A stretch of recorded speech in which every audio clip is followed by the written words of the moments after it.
بسم الله الرحمن الرحيم.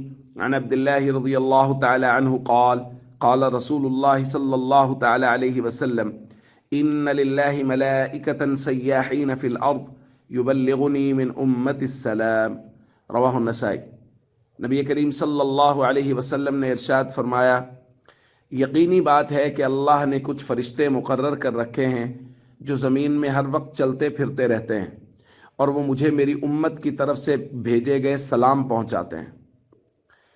دوستو، دوسری روایت میں نبی کریم صلی اللہ علیہ وسلم نے ارشاد فرمایا: من صلی علی عند قبری سمعتہ ومن صلی علی نائیا ابلغتہ۔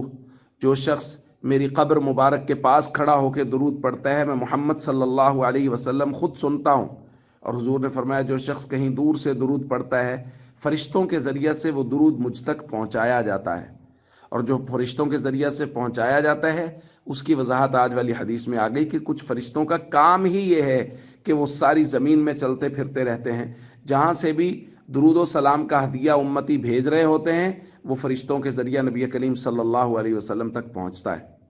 اور ایک روایت میں نبی کریم صلی اللہ علیہ وسلم نے فرمایا، جو مجھ تک درود پاک پہنچتا ہے، فرشتہ مجھے کہتا ہے فلاں ابن فلاں، یا رسول اللہ فلاں بن فلاں، یعنی ہمارا اور ہمارے والد کا نام لے کے بتایا جاتا ہے کہ وہ آپ پر درود پاک کا ہدیہ بھیج رہا ہے۔